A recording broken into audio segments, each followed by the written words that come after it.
没想到孟中尉做了青年军的教官。徐科长，来之前为什么不和我汇报一下？应该给小孟带些礼物来的。是，我也是来祥平之后才知道的。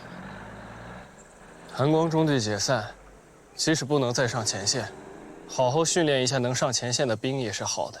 嗯，好好训，以后一定有机会上阵杀敌。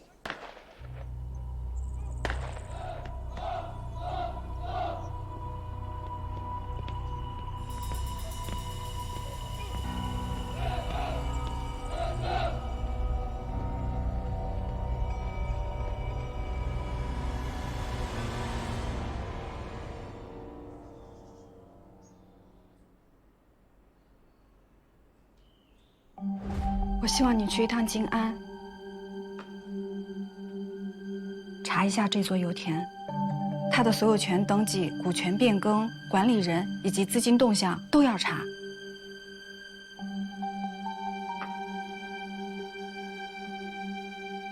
你把这支笔带上，装燃油样本。珍珠，我就只是一个记者，我哪做得了这些呀？萧洪恩，你说的对，你只是一名记者。那我想问你，记者最擅长什么？不就是调查吗？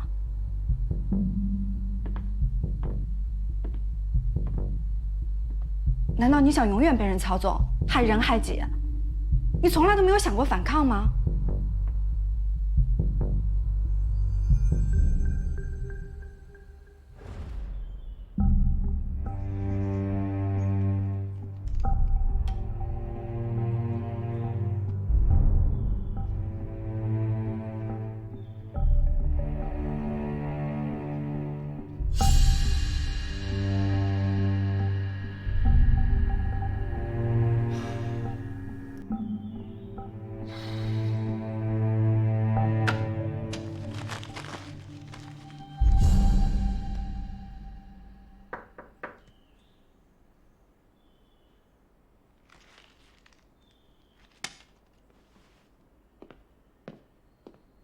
谁呀？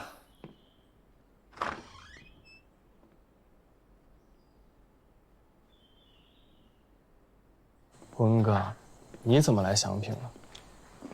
你们那个陆主任请我来的，他想让我写几篇关于青年军的报道。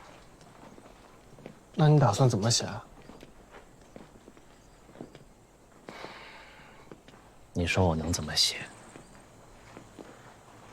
今天下午这事儿你也看到了，我真没想到，东来的姓名竟然被登记成了宋子香。以前是听说过兵头高价卖人头的事儿，没想到这支青年军里也有。我更没想到的是，这支青年军打的是抗日旗号，做的是内战的准备。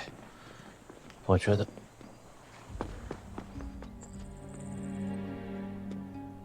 有人跟着我们。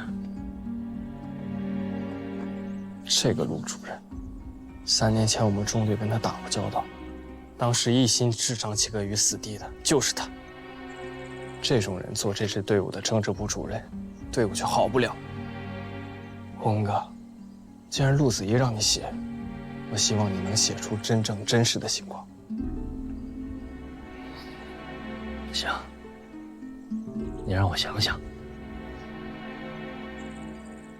那你呢？打算留在这儿当教官了？我是很失望，但我已经不是当年北平的那个小逃兵了。我不会因为这么一个人，就放弃自己救国的理想抱负。那你能怎么办？你一个人对付得了陆子怡他们吗？老蒋现在搞这青年军，摆明了就是扶太子爷储备实力，说白了就是一支交给太子爷的军事力量。我知道你有热血杀敌的理想抱负，但恐怕现在要被现实的冷水给泼灭了。海晨啊，咱们读书人没法跟这些玩枪弄刀的人硬碰硬，所以我觉得你也找一个合适的机会和理由，先退出来再说，以后咱再想办法。当年我们8个人在圆通公园发的誓，我至今记得。不做神州袖手人，廖哥，你什么都好，就是做人太现实，太懦弱。你以为我想吗？算了算了，1两句跟你也说不清楚。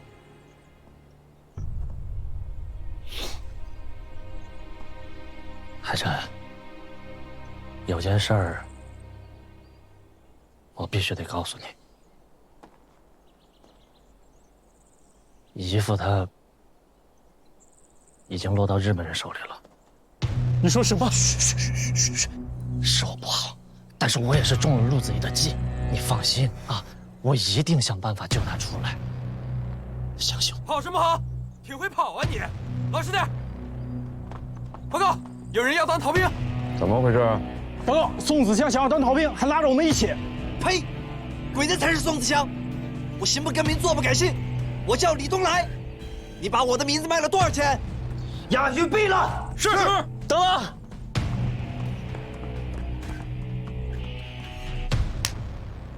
我最恨逃兵，耻辱，丢脸。陆主任，今天是新年夜，鄙人不吉祥，属下申请在后天上午上政治课时，当着所有学员的面，公开枪毙宋子祥，得让大家都看看，当逃兵是个什么下场。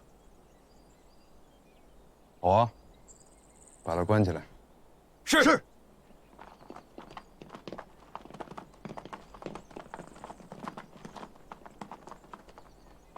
你疯了你！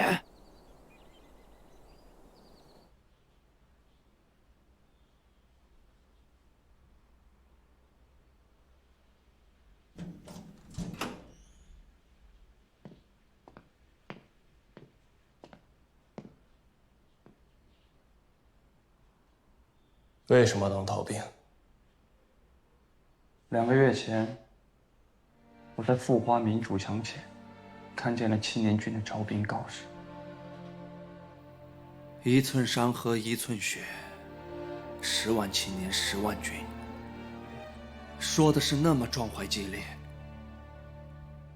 我没有丝毫犹豫，立马报了名。我哥李春来为国捐躯了。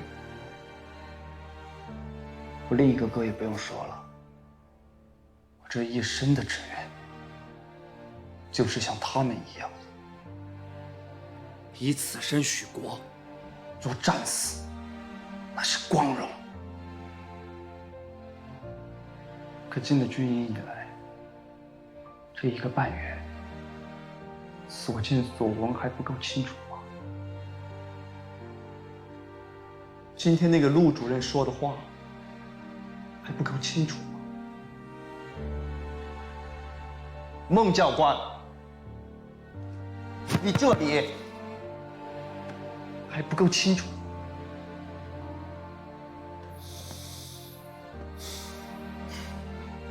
还有那个徐科长，他不认识我，我可认识他。当年在杭州岳爷爷庙抢殷先生东西的人就是他。这样的人，摇身一变就变成了军之栋梁。这样的军队，不是骗子、强奸犯、杀人犯的，我点的是什么？指望跟这样的人去抗日，你觉得可能吗？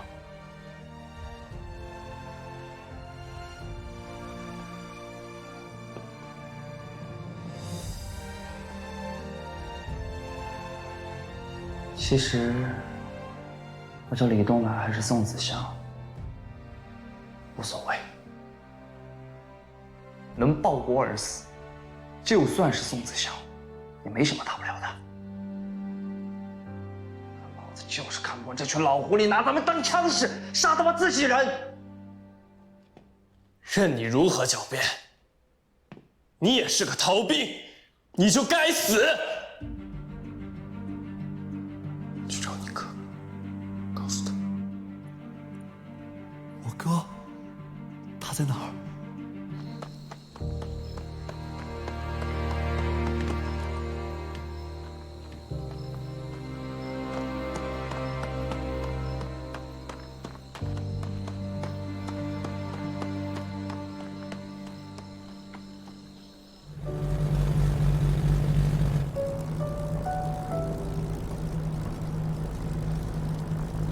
别看我后脑勺，看外面。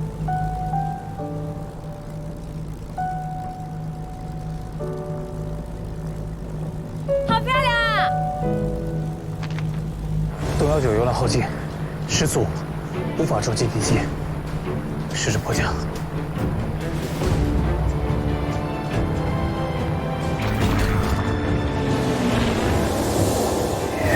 着急。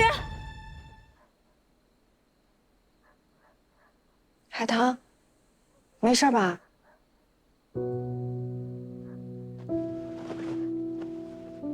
你怎么还没睡啊？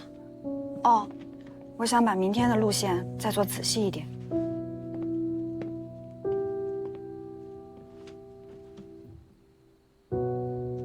梦到张启啦？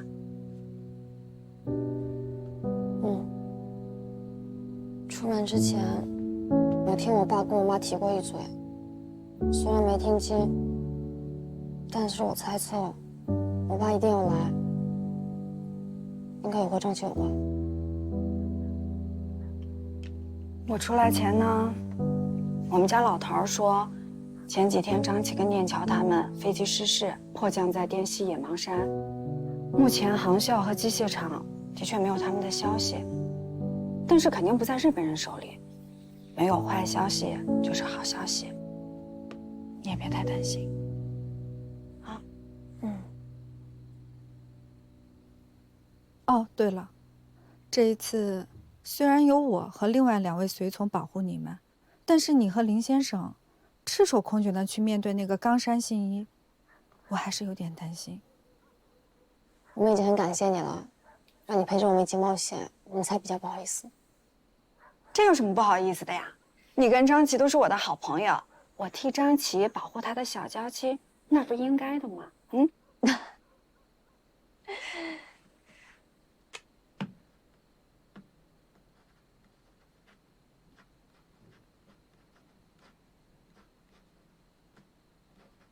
珍珠，除了原因，你就是我最亲密的朋友。你是一个内心怀着博大力量的人，做的这一切，也是为了这个国家和那些与你无关的受难民众，对不对？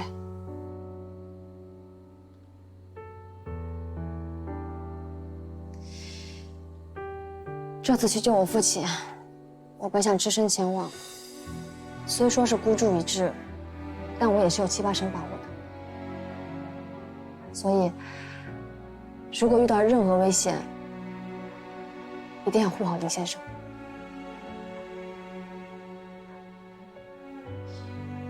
至于我，如果我完成了任务，珍珠，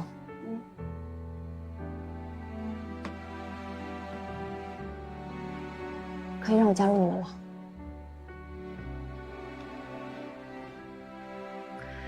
家国蒙难，如果赴汤蹈火，追求高义，不仅仅只是男人的事情，我们女孩子也是可以的。我相信组织上会考虑的。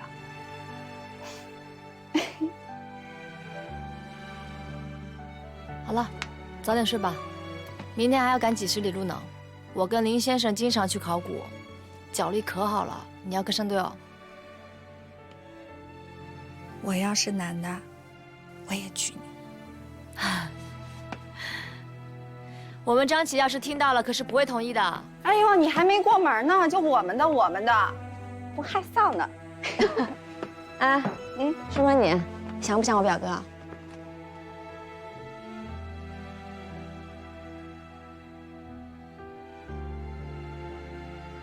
像。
洪安，我们相识于民国16年5月，在广州。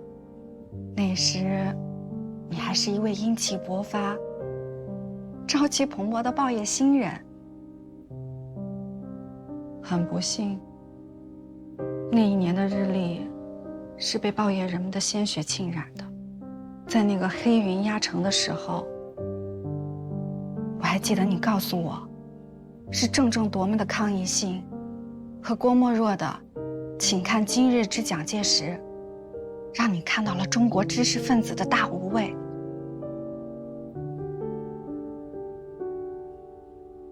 可如今呢？如今你却在帮助那些以杀人为目的的人。他们借着这个黑暗时代，满足自己残忍贪淫的本性。你成为了他们的帮凶。这不是我认识的你，这不是萧洪恩。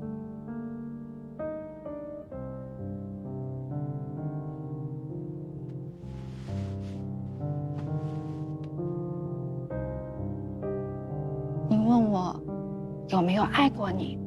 有。但我爱的是那个永远告诉我生平常怀抱国志，绝不投降，绝不受侮辱的萧洪恩。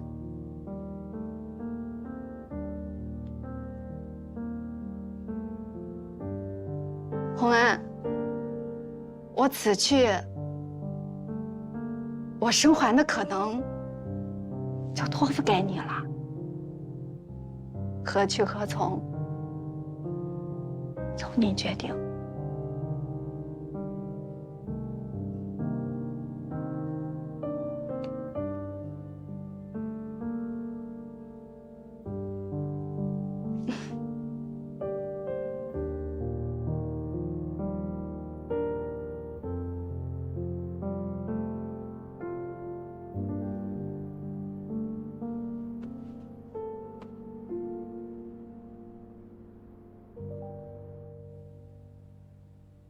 进山之前的情报是，国军新编22师为主力，38师、116师、114团，为了拿下缅甸盟友，注意力都在周边的苗丝、畹町、丹巴山、南巴卡公路一带。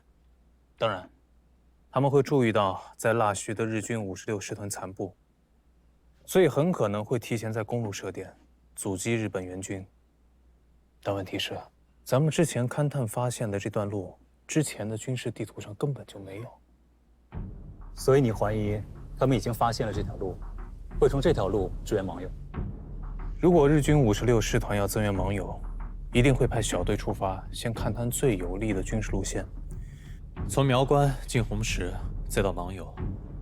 现在的局势是，国军新30师攻南坎，新22师攻盟友。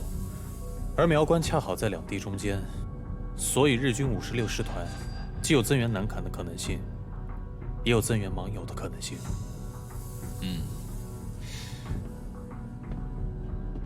那14航空队会不会派出侦察机探查他们的动向？不能指望这个。之前密支那战役也出过同样一回事儿，同样也是忽视侦察，忽视日军支援，结果突袭战打成了旷日持久的攻坚战。是啊，那一战也是56师团。对，这个师团擅长快速奔袭，非常狡猾，是滇西战斗力最强的日军部队。虽然现在只剩下残部，但仍有战斗力。我来之前，组织上下达的任务是全面保障滇西反攻战的胜利。现在我们虽然跟外界暂时失去了联系，看来这我们靠自己的判断就完成阻击敌56师团残部向缅甸增援的任务了。我们得尽快侦查56师团残部的行动迹象，如果他们有从红石增援到芒友的动作，我们提前炸路，拖住他们。可是现在只有我们2个人，站在我附近的实验室，我们真的能保障他们的安全吗？我们如何侦查、炸路？我们拖得住他们吗？敌人如果从这儿增援，那么这个实验室一定会被发现。所以我们必须做好战斗准备，需要2样东西：燃油、炸药。一旦这儿有动静，支援一定会到。阻击增援这样的军事常识，他们还是有的。这离静安不到300公里。父亲说，这条路是运送燃油的路，我怀疑就是静安的油。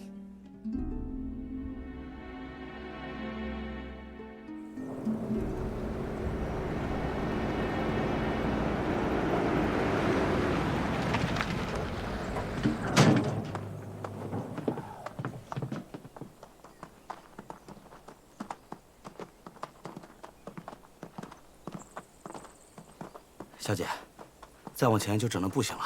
您确定不要我们兄弟俩跟着吗？山里的路可不好走啊。先把车隐蔽起来，原地待命。是。走，林先生，海棠。海棠，这是要去找曾木吗？是的，曾木不来到昆明以后，跟我父亲一起商量了，在这野芒山的附近找了一个隐蔽又宽阔的地方，做了一个研究实验室。对了，我听说这个实验室所有的经费还是白督办出的。可是我到这儿来是为了救你父亲，不是为了见曾木。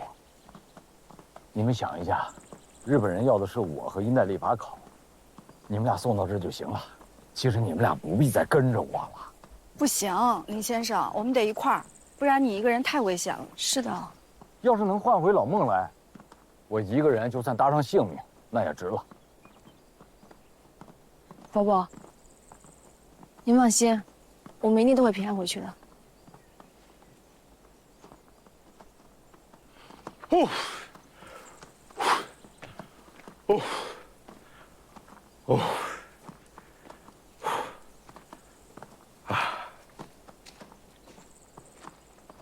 歇会儿吧。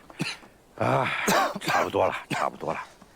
多歇会儿吧。啊，没事。哦。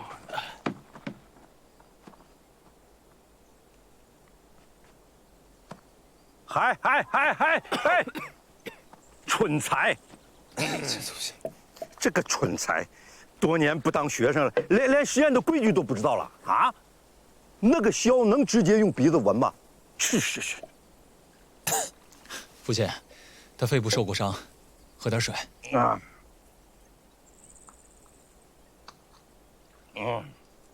哎呀，云南这个地方啊，盛产芒硝，像这种土硝洞多了去了。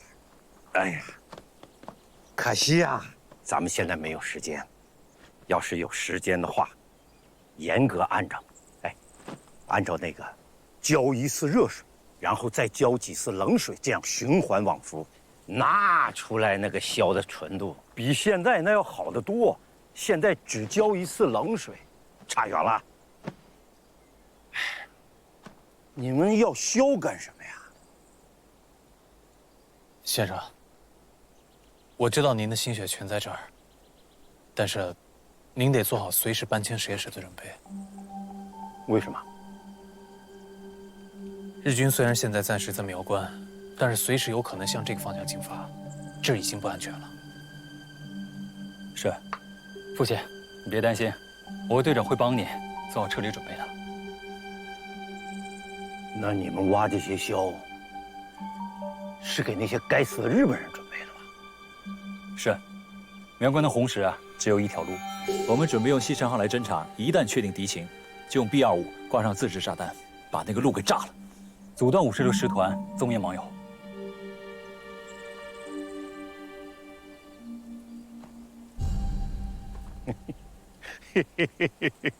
可以呀，行啊，行啊，我这2架飞机，派上用场了，好样的。不过，就山下那条路，55千克，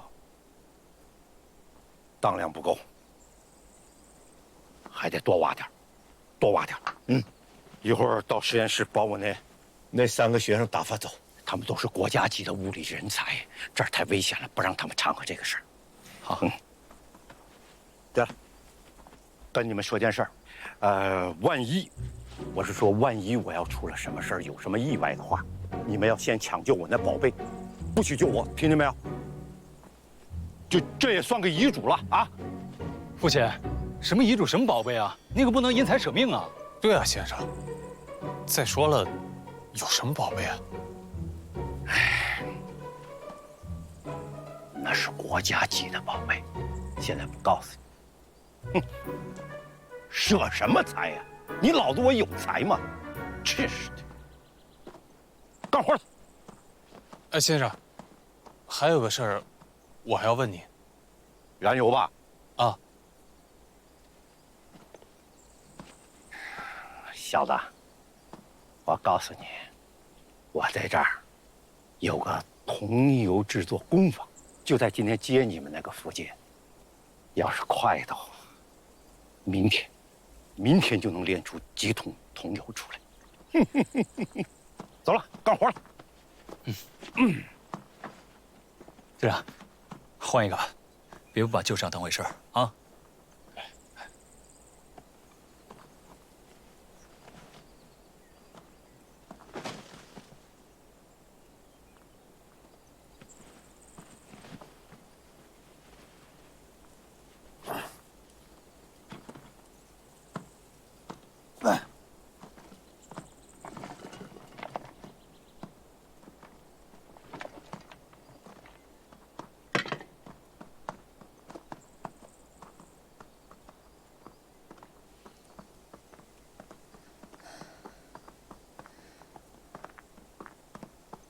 这我们都差不多走了快2个小时了，感觉一直在这个山里边打转。要不这样吧，哎，林先生、海棠，你们在这儿休息一会儿，我到前面去看看路。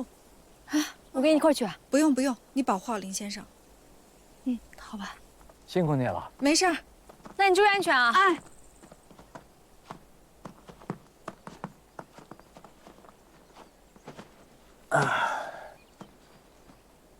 这位白小姐在北极阁的食鱼所就帮助过我们，看来跟你的关系不一般啊。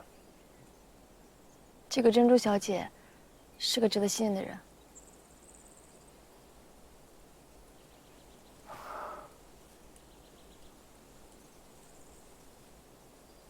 伯伯，您看那个是不是一根布条啊？啊，好像是。您等一下，我去看一眼。哎。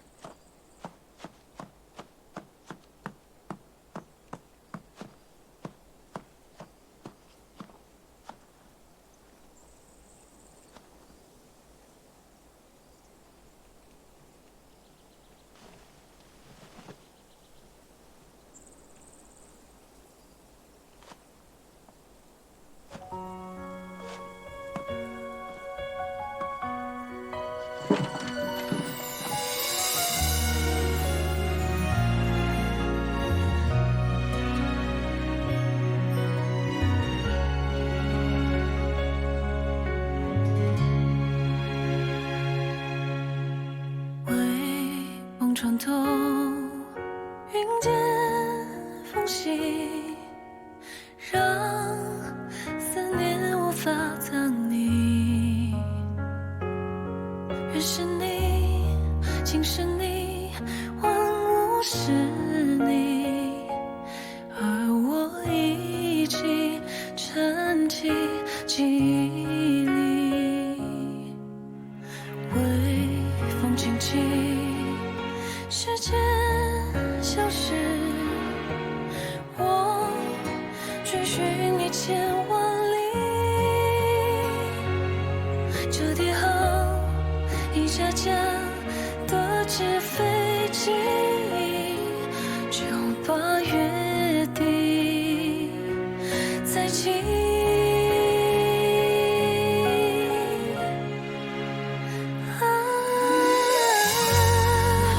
思念交出羽翼，飞往天际，我就在落日晚风处等你，静看季节更替。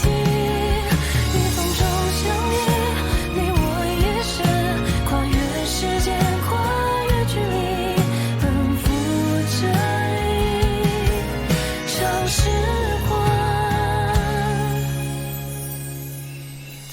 这就是我全部的计划了。哎呦，孩子，你把伯伯给骗了。你当初给我夹片的时候，我还以为那是你的作业呢。嘿，我这个人就有收作业这个爱好，谁知道是这么重要的东西？哎，这就是你说的那个金刚钻吧？但是这个我不同意。冈山信一是个什么人？他是一个凶残的入侵者。你是一个女孩子，孤身一个人去找他，那肯定是凶多吉少。是啊，到时候不但老孟救不出来，而且武丁甲也是有去无回的。林伯伯，抢武丁甲只是冈山想要迷惑我们的手段罢了，他真正想要的是您。他要林伯伯的研究内容，他还要林伯伯对他的谬论加以背书。在3年前，张启将武丁甲交给我保管的时候，就预想到了这件事。林伯伯，这么多年他一直没有对您下手，是因为冈山一直在等你的研究内容，尤其是对武丁甲的研究内容，所以他早不下手，晚不下手，就是为了要等待你完成你的著作，到那个时候，他就会对林先生下手了。是这样的。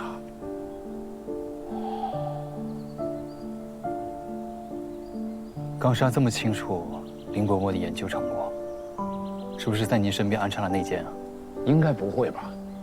知道我写阴代历法考的没几个人，除了我的太太和女儿，那剩下的就是老孟、海棠，还有小环。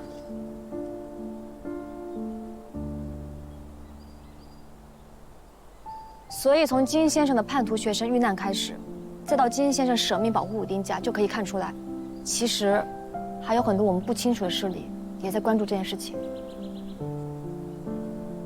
现在为了救出我父亲，还有最重要的一件事情，就是上村那边，康先生跟钱一必须要及时向全世界发布阴代历法考。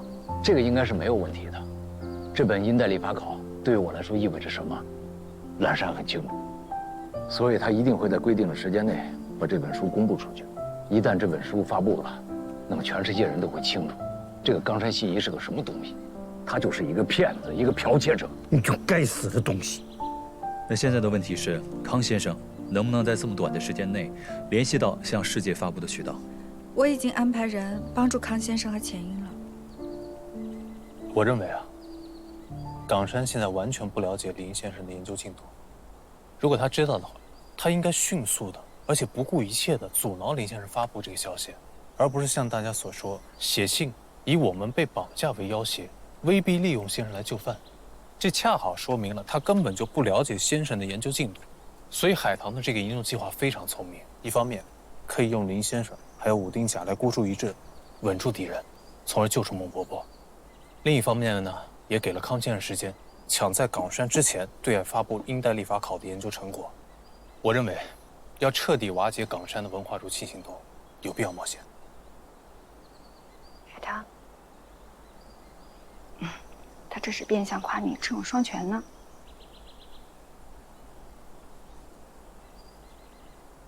不过，正如林先生所说，我们千万不可以小看冈山，他和日本军方，还有潜伏在国民党中的汉奸和各地军阀势力，都有着千丝万缕的联系。总之，这个计划非常危险。这个该死的！你们两个去把那消失处理一下，等这帮日本鬼子来了，好好招待招待他们。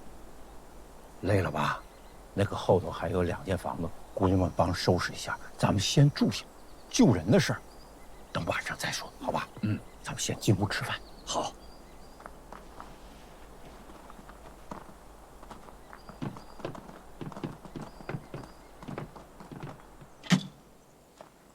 我们再休息一下，等一位同志过来。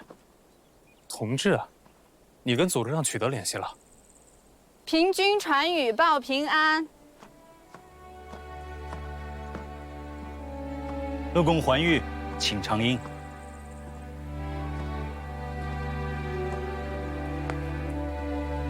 中央航校中共临时地下党支部书记曾殿桥，代号陈军。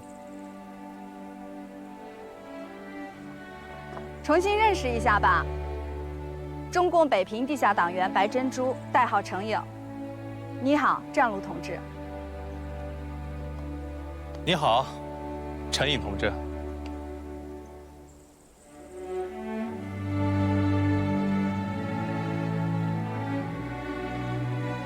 陈颖同志是新基烈同志的交通员，金老师牺牲之前，把你的入党申请书通过程颖交给了上级。他不仅安排我转移敌人的视线，还交代你保护吴丁甲的任务，还让程颖用个人的身份对复华大学2教授进行了保护。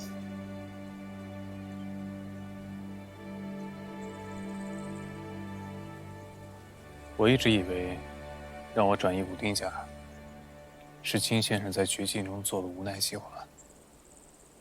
现在我才知道，这是他通过组织做的如此周密的一个保护计划。你今天的判断是对的，此次冈山行动是日本人察觉到大势已去，要对复华大学的几名教授下手，利用所谓中国学来完成他们的侵略。抢夺武丁甲只是冈山计划中的一小部分，他真正的目标是通过盗取林先生的研究成果，完成因利之需，向世人宣布中华文字西来说，消解我们民族的自我认同，达到思想灭华、文化灭华的目的。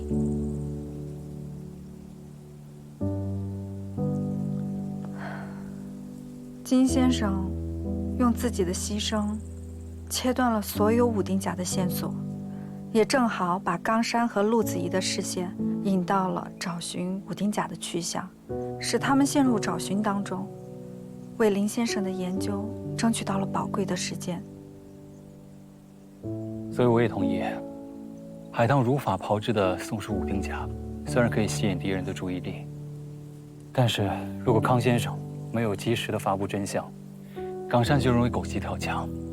这个方法还是有些危险。对这样一个方法，需要我们3个人同心协作。是这样，2名地下交通员一直是白飞身边的亲信，通过白飞的渠道，可以跟冈山取得联系。快到了吧？马上就到了。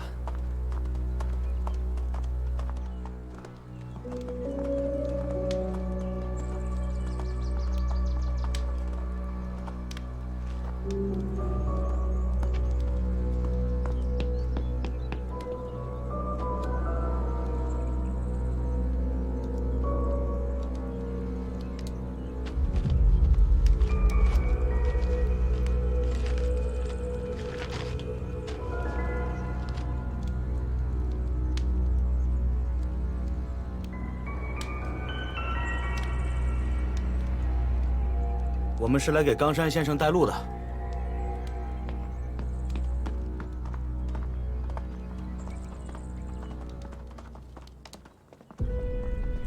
岡山君、なぜそう言い切れる？林間学は中国人の言うところの肛門の会をやってるわけではないのか？安藤さん、私は両門学の書庫を数年読んできた。これは彼の字に違いない。3年前、両門学は院大歴法稿を回収し、その内容が不十分だと唱えた。これでわかるように彼は嘘がつけない性分だ。大日本帝国は今危機を迎えています。たとえ嘘だとしても我々に試す価値はある。その上、彼らは文人だ。我々には軍事力があり、もう無線も我々の手の中だ。私は中国人の言葉など信じはしない。しかし我が正体の調査で林間学の言う法友へと続く近道を発見した。私は56師団からの命を受け、すぐに野茂山から法友へ増援を出す。絶対に中印航路における石油パイプ開通を阻止する。我が正体で野茂山に向かい、中国人らを一網打尽にする。そして法友で師団と合流をする。武力をもって解決できない問題はない。もし解決できないことがあるとすれば、君の文化浸透計画でもそれは無理だろう。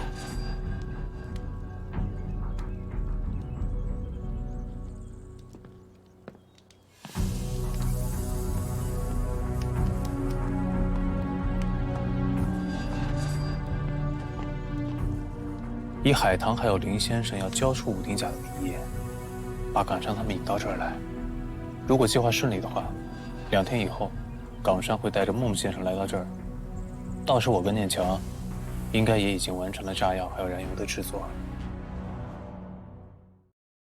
风雨起，它荆棘，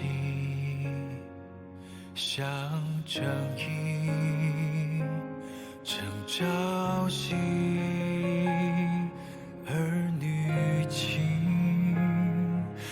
泪别离，问归期，不尽情。新年一场热血，生与死，魂一缕，赤诚与的花开满地。你看那铁汉刚强怒举，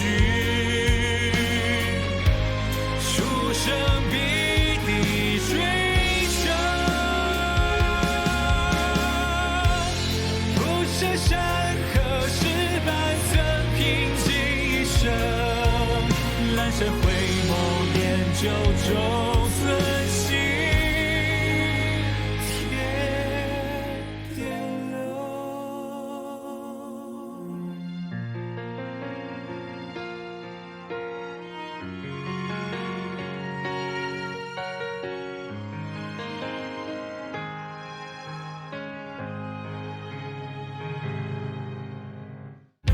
新年一腔热血，生